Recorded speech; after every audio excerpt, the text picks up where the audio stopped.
Just gonna double check. See if we're live. We are live. Hello and welcome to This Date in History, aka TDH. This show is all about the events that occurred today in years past, both recognized by actual historians, but mainly things that we personally find intriguing enough for us to bring to you. The sources of this information comes from the smart device application Today in History, What Happened Today in History, Historical calendar, and the website onthisday.com. For links to those sources, the music, and anything else potentially interesting that we gather throughout the show, check the description, the underbar, whatever it's called anymore. I am, of course, A.O. Xander. I am Senior Lunk. And you are you. Anyway, on with the show. Today is Woden's Day, aka Odin's Day, aka Wednesday, February 23rd, 2022. Starting off in the year 303, Roman Emperor Diocletian ordered the destruction of the Christian church in Nicomedia, beginning the 8 years of Diocletian persecution. Yeah. Also, in 532, the Byzantine Emperor Justinian I lays the foundation stone of a new Orthodox Christian basilica in Constantinople, the Hagia Sophia. The Hagia Sophia. Cool. By the way, it's a basilica. But I said basilica. Oh, I thought you said ballista. Basilica, man. No, he's not making a new fucking weapon. Anyway, I have it up on my stream now. The Hagia Sophia. It's a remarkable building. I'd love to visit it in real life one day. It's really cool. That's the like the landmark building of Constantinople. Jumping on up to 628, Khosrow II, last Sasanian Shah of Iran, was overthrown. Damn. Yeah. Also, in 705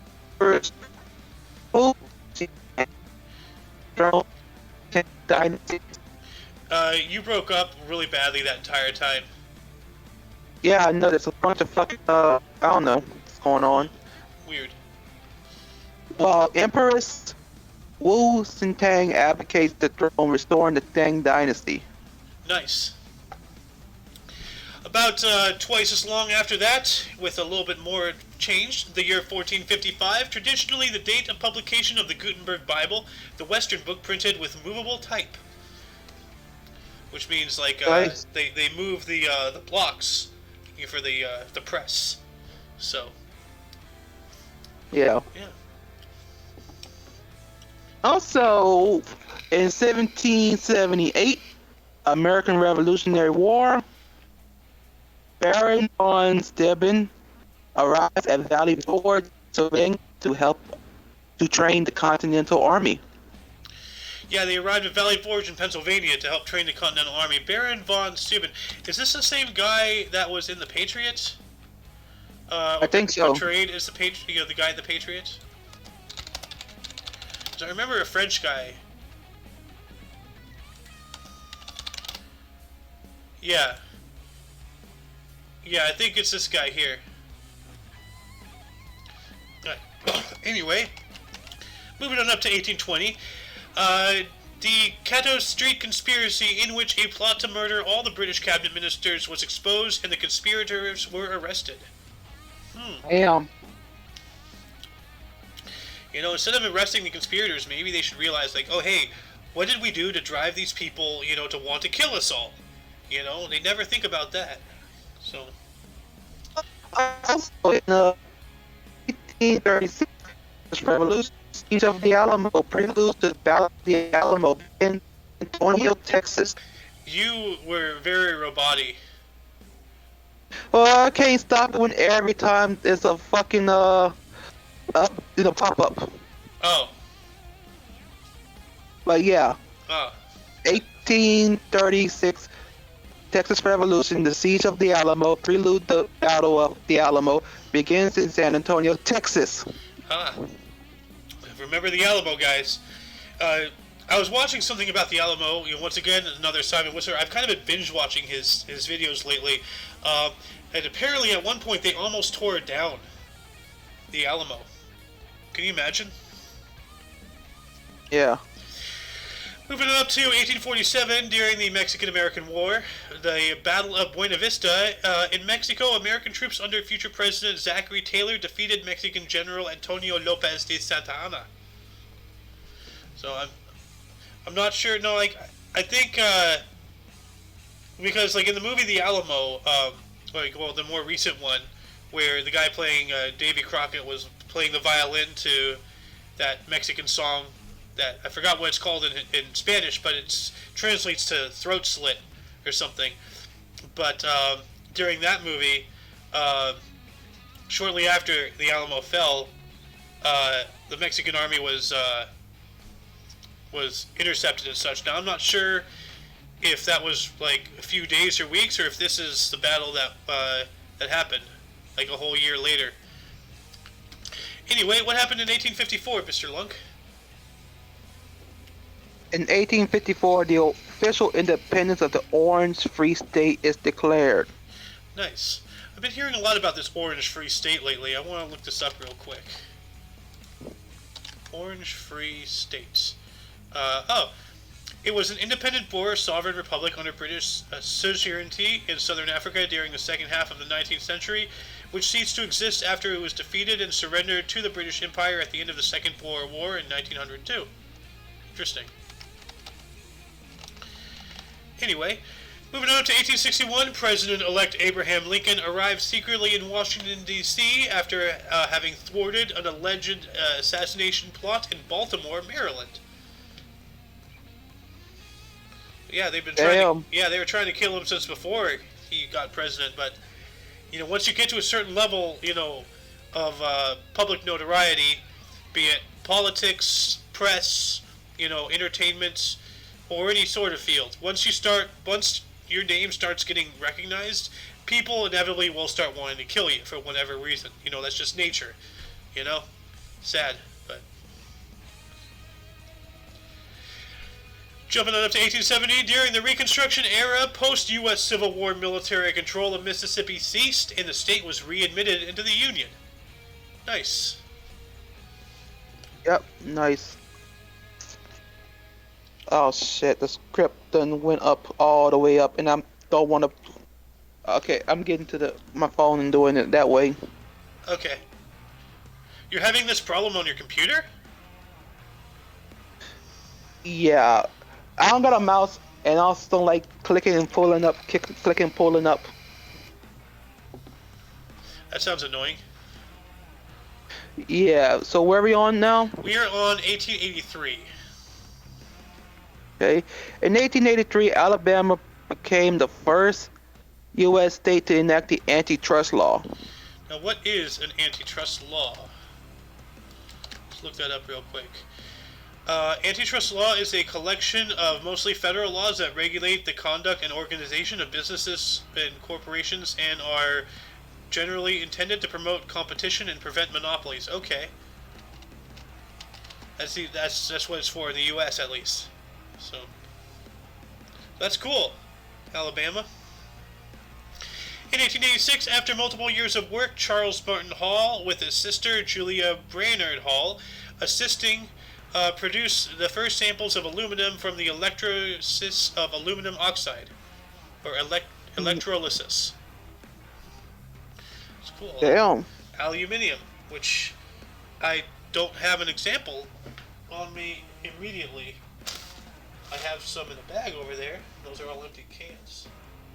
But yeah. 1 year later, in 1887, the French Riviera was hit by a large earthquake, causing the deaths of around 2,000 people. Jeez. You still there, Mr. Lunk? Yeah. What happened in 1898? 1898, Emile Zola was imprisoned in France after writing J'accuse, which was a letter accusing the French government of anti-Semitism and wrongful imprisonment of Captain Alfred Dreyfus. I wonder if this was before or after a certain community hijacked the term anti-Semite, because it's certainly not what it's supposed to mean in today's world. So, and I have a video on that. I got to post one of these days. It's not my video, but it's one that was given to me by somebody online, and I haven't been able to find it for obvious reasons. Anyway, jumping on up to the 1900s. In 1903, Cuba leased Guantanamo Bay to the United States in perpetuity, which it brought up, a question I had before, that up until, earlier today, I hadn't had answered, which was like, during the whole Cuban Missile Crisis, during the whole Cold War thing, like, you would think that Cuba, which Guantanamo Bay is, like, on their main land, their island, they would not let the United States anywhere near Guantanamo Bay during all that. But as Lunk put it into perspective for me, what was your answer? A black site. Well, no, not just that. Like why were they even allowed to continue to operate their money is money. There you go. Money trumps political. Money makes the world go around. And despite, the world's two most powerful nations at each other's throats with nuclear weapons and Armageddon on the horizon, them Benjamins, man. Them Benjamins. Jumping on up to 1905, well, why don't you tell us about what happened here? In 1905, Chicago attorney Paul Harris and 3 other businessmen met for lunch to form the Rotary Club, the world's first service club. Nice. Now, what is a service club? What is a service club? A service club or service organization is a voluntary non-profit organization where members meet regularly to perform charitable works, either by direct hands-on efforts or by raising money for other organizations. Well, that's cool. Why can't I tab right? Jumping on up to 1909, the AEA Silver Dart made the first powered flight in Canada and the British Empire. That doesn't mean that it's traveled, because Canada was part of the British Empire at that time. They still technically are, as is Australia. But yeah, so that's pretty cool. Yeah. Also in 1917, the February Revolution began when the first demonstrations started in St. Petersburg, Russia. Interesting. What was the February Revolution, other than the obvious namesake? It's known in Soviet historiography as the February Bourgeois Democratic Revolution and sometimes as the March Revolution. It was the first of 2 revolutions which took place in Russia in 1917. Let's see here. There's a lot of information here, so if anybody's interested about the February Revolution, then I will post this link in the underbar after I tell you about 1927, in which German theoretical physicist Werner Heisenberg, oh, here we go, another Heisenberg, wrote a letter to fellow physicist Wolfgang Pauli in which he described his uncertainty principle for the first time. And I want to look up what the uncertainty principle is, but first I have to post this link here. Now, what is the uncertainty principle?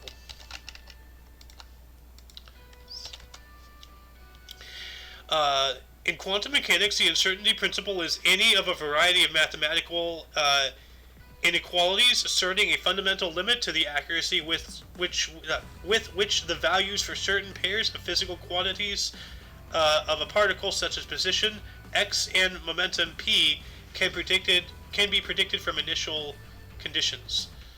I don't get any part of that. I got to reread that a couple of times for me to fully understand. But if anybody is interested in this, once again, I'm going to put that in the underbar. And as I do, Mr. Lunk, why don't you tell us what happened in 1927? In 1927, also 1927, U.S. President, U.S. President, oh shit. When did we have no shit? U.S. President Calvin Coolidge signs a bill by Congress establishing the Federal Radio Commission, later to be replaced by the Federal Communications Commission, which regulates the use of radio frequencies in the United States, aka the FCC. I'm about to say FTC. Oh my God. Well, I wonder if the FCC can censor this. So, yeah, that's what I have to say about them. Jumping on up to 1934, Leopold III became King of Belgium. Cool for him. Yep. And then 7 years later, in 1941, plutonium was first produced and isolated by Dr. Glenn T. Searberg. Cool, plutonium. During World War in 1942, during World War II, Japanese submarines fired artillery shells at the coastline near Santa Barbara, California. Yeah, a lot of people the realization is coming as more and more stuff comes out on the internet and everything. But people don't realize that the mainland U.S. was under attack multiple times by the Japanese, and I'm not talking about the Alaska archipelago. I'm talking about mainland continental U.S. From the shelling we just talked about right here to balloons that were air balloons laden with bombs, literally sent across the Pacific Ocean with the intention to incinerate the West Coast. Only a handful of them, a couple of them, actually made it. I think only 1, 2, or 3 of them maybe went off, and I know that one of them was discovered in a forest out in Oregon or something. So, but the Japanese did some pretty wacky stuff to try to hit us. Jumping it up to 1943, the Cavan orphanage fire caused the deaths of 35 girls and an elderly cook. Well, maybe they should have given, what was his name? Oliver Twist more food, that's what happens. Why don't you tell us what else happened in 1943, Mr. Lunk? Also in 1943, during the Greek resistance, the United Panhellenic Organization of Youth was founded in Greece. Now, what is that? Whenever something involves the youth in politics, that gets me worried. Because you know how politicians love hiding behind children. The United Panhellenic Organization of Youth, abbreviated EPON, was a Greek resistance organization that was active during the Axis occupation of Greece in World War II. Okay.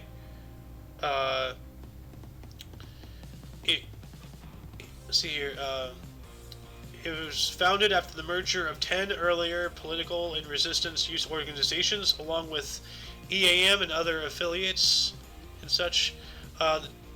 Okay, so this was against the Nazis. Interesting, I believe. Yeah, anti-fascism. Oh, ideology is anti-fascism, republicanism, communism, and left-wing nationalism. Yeah, there's a couple things that clash right there. What's the word?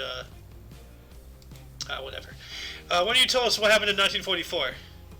In 1944, the Soviet Union began the forced deportation of the Chechnyan and English people of the North Caucasus to Central Asia. That's never a good thing, forced deportation. Yeah. Moving on up 365 days into 1945, during World War II, capitulation of German garrison in Poznań, in which the city was liberated by Soviet and Polish forces. Well, now, there's a lot of 45s today. Yes. Also in 1945, during World War II, during the Battle of Iwo Jima, a group of United States Marines reached the top of the Mount Suribachi, on the island, and are photographed raising the American flag, the iconic picture. Yes. See here, Iwo Jima picture.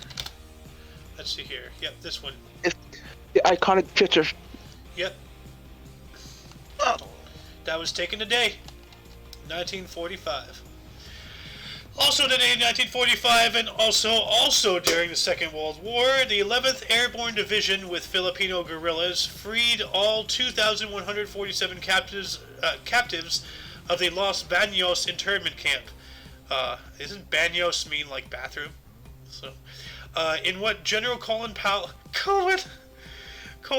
later would refer to as the textbook airborne operation for all ages and armies. Yeah, Colin Powell. He was the Secretary of Defense.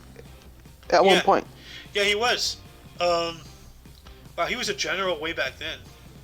Or actually, no, maybe this was after. So, but yeah, baños. What does baños mean? I know baño is bathroom. Baños. Wait, shit. Toilets. I was right.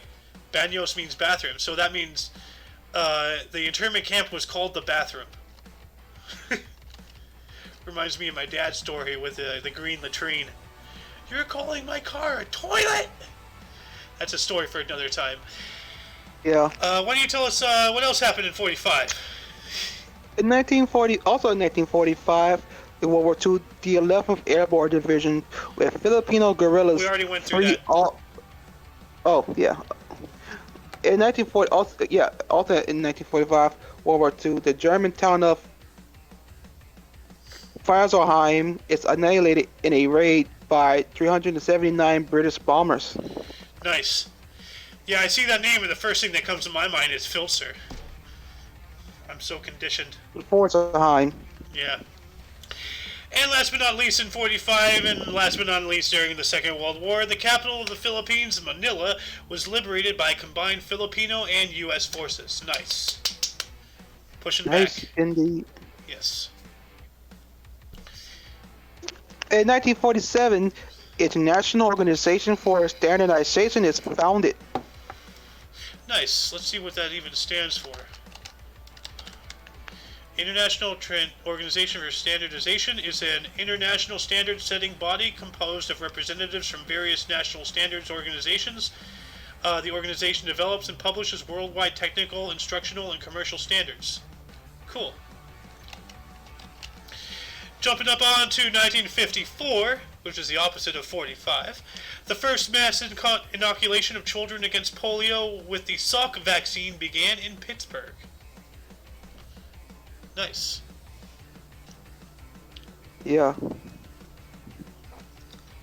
Also in 1966, in Syria... 58. Well, also in 1958, five-time Argentine Formula One champion Juan Manuel Fangio is kidnapped by rebels involved in the Cuban Revolution on the eve of the Cuban Grand Prix. He was released the following day after the race.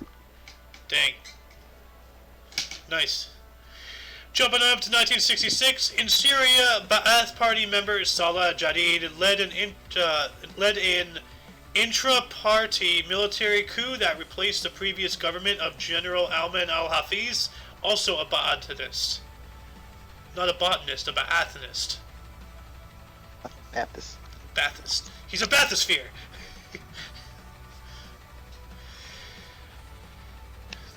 Then in 1971, during Operation Lam Som 719, a South Vietnamese General Do Cao Tri was killed in a helicopter crash en route to taking control of the faltering campaign. That's unfortunate. Yep. What happened 3 years later? Also, in 1974, the Symbionese Liberation Army demands $4 million to release kidnapped victim Patty Hearst. Yeah, 4 million more. So they already had a 4 million ransom and they more. added more. Yeah. Yeah. Hearst, obviously, like William Randolph Hearst and all that stuff, like the Hearst Castle, they were big movers and shakers. I mean, whoever brought the Hearst Castle here, like I've said before, literally, brick by brick, transported an entire facility, like an entire castle in the grounds around it, brick by brick, from somewhere in Europe all the way over here to California. And it's here. Like, I've been to Hearst Castle. They actually have like 5 different tours. The place is so massive that you have to take these different tours for these different areas. We only took one of the tours. We got to see the indoor swimming pool, which is outrageous. Actually, hold on a second. Hearst Castle indoor pool. Just give you a look at the opulence of this place. Look at that pool, dude. Like, you don't even know like where the water begins or ends or anything like that. Like, they have a huge, palatial Roman style, or Greek style, or Greco-Roman. Like a Turkish bath. Yeah, for the outside, but the inside is just like, man, that is so cool. That pool, I'd love to swim in that. Anyway, jumping up into 1980, during the Iran hostage crisis, Supreme Leader Ayatollah Ruhollah Khomeini stated that Khamenei stated that Iran's parliament will decide the fate of the U.S. embassy hostages. That doesn't sound good. No, it never does. It never is. Oh. Also, in 1983, 81? the United States. 1981 in Spain, Antonio Trejo attempts to coup d'etat by capturing the Spanish Congress of Deputies. All these coups d'etats and overthrowings and everything. 2 years later, in 1983, the United States Environmental Protection Agency, aka EPA, or if you ever saw the Simpsons movie, EPA, announced its intent to buy out and evacuate the dioxin-contaminated community of Times Beach, Missouri. Well, that's nice. Damn. Also in 1987, supernova 1987 is seen in a large Magellanic cloud. Magellanic? Magellanic.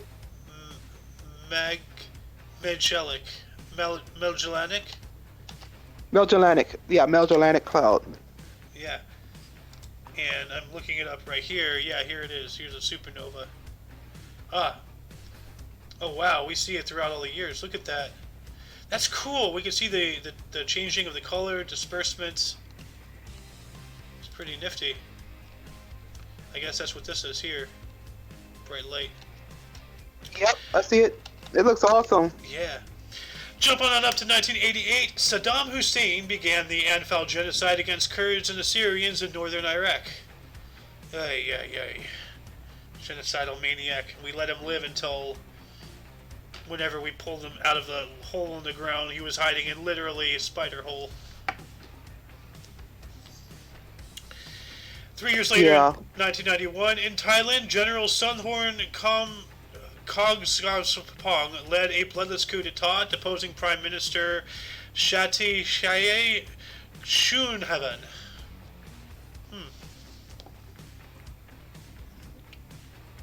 Damn. Also in 1998. 1998, in the United States, tornadoes in Central Florida caused the deaths of 42 people as it destroyed or damaged 2,600 structures. Yeah, that's a lot of damage. Tornadoes, multiple, plural. Yeah, watch me find out Florida man uses magic to create tornado. I wouldn't be surprised. Dude, Sharknado should do a Florida edition, Crocnado. Like, instead of sharks, it's a bunch of crocodiles and alligators in a tornado. Actually, it'll probably be a bunch of alligators and pythons, since there are like a lot of those in fucking Florida. Yeah. Aren't there like a bunch of wild tigers and shit, like escaped zoo animals? Isn't there a gorilla out there? Or something? Yeah. Jumping on up to 1999, Kurdish rebel leader Abdullah Öcalan was charged with treason in Ankara, Turkey. Treason. Also in 1999, 31 people perished in their town, Gaftor, in Austria, was buried by an avalanche. Oh, that's no. Yeah, don't live next to mountains. You know, rule of thumb: never live next to mountains. Landslides, rock slides, mudslides, snow slides, lava slides. If it's a volcano, you know, like just don't live next to mountains, guys. Come on, or on them. You know, these nut jobs, you know, living on literally hanging off the cliffs on the coast of California here in their multi-million-dollar mansions, just begging to fall. Jumping on up into 2007, a train derailed on an evening express service near Greyrig, Cumbria, killing 1 and injuring 88 more. This incident caused hundreds of points to be checked over all the United Kingdom after several other similar accidents occurred. So, Yeah. they recognized a problem and they solved one. That's good. Also in 2008, the first operational loss of a B-2 occurred when the United States Air Force B-2 Spirit bomber crashed in Guam. That's not good. Nope. B-2, isn't that the stealth bomber? It's a bomber. Yes, it's a bomber. Well, yeah. B-2 Spirit. Yeah, but it was a stealth bomber. So, yeah, so that's how, because I remember a stealth bomber had crashed somewhere, and we recovered the front part of it, but the back part was never recovered, and then we later saw, or, we recovered half of it. I don't know which half, the front or the back, but I know that one of the halves is now in China. This was a thing multiple years ago when it was discovered on Google Maps. There's just half of a Spirit bomber just chilling there, or half of a stealth bomber just chilling there in some backlot in China. Obviously, reverse engineering. Jumping on up 2 more years, in the year 2010, unknown criminals poured over 2.5 million liters of diesel oil and other hydrocarbons into the river Lambro in northern Italy, sparking an environmental disaster. Now, while I was researching and all that stuff, on my source, and I hope they're watching, but on my source, this is what it looked like. And it has a whole bunch of fractured code here. So whoever, if you're involved with one of our sources, please fix this. Why don't you tell us what happened in 2012? Yeah. In 2012, a series of attacks across Iraq left at least 83 dead and over 250 injured. Aye. Jumping up to 2017, the Turkish-backed Free Syrian Army captured al-Bab from ISIL, also known as ISIS. The Islamic State, or ISIS, is Israel's Secret Intelligence Service. Look into that. So,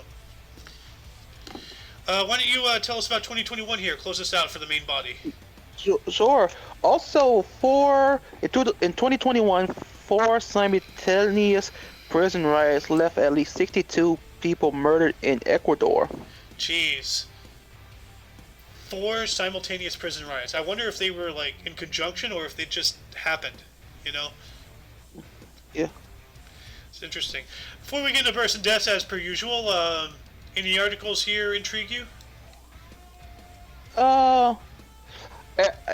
We've been hearing about the orange states a lot, so... Yeah. Well, the Orange Free State, which is now, because it was in the middle, it was like a landlocked nation within South Africa. Like the country of South Africa, not geographically South Africa. Well, it is geographically South Africa, but, yeah, I'm just looking through all of these articles here, and I'm gonna have to say the Alamo, Siege of the Alamo began. Okay. Yeah. Anyway, jumping on up into births and deaths here. Why don't you start us off? Sure. In births, we have in 1133, Al Safir, Fatmid Caliph. Also in 1850, we have Caesar Ritz, Swiss businessman who founded the Ritz Hotel, London, and Hotel Ritz, Paris. I have got to look this up. Hold on a second. Let's see here. If you're blue and you don't know where to go to, why don't you go to where fashion sits? Put on the Ritz. Thank you. In 1868, we have W.E.B. Du Bois, a U.S. sociologist, historian, and activist. Why did I almost say Hungarian? Where Du Bois? Wait, would it be Dubois? Du Bois. Du Bois. Du Bois. Yeah, Du Bois. Du Bois. Also in 1874, we have Constance Patz, Estonian lawyer and politician who was the first president of Estonia. Nice. In 1889, we have John Gilbert Winant, a U.S. captain, pilot, and politician who was the 60th governor of New Hampshire. Cool. Also in 1940, we have Peter Fonda, U.S. actor, director, producer, and screenwriter. Yep. And in 1975, we have Michael Cornashia, another U.S. actor, director, producer, and screenwriter. And in 1983, we have Aziz Ansari, U.S. comedian, actor, producer, and screenwriter. Dude, you know what one of my favorite bits of his is? What?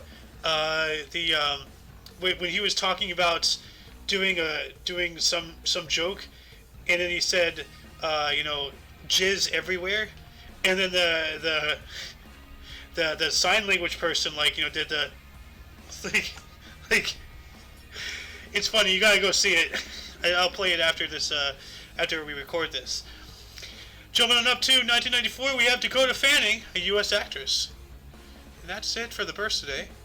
And we're not recording, we're live. We don't do that no more. Well, actually, we're doing both. Oh, okay. Yeah, we are live, and I'm also recording, so that way I have the raw file right there to start uploading all the other stuff.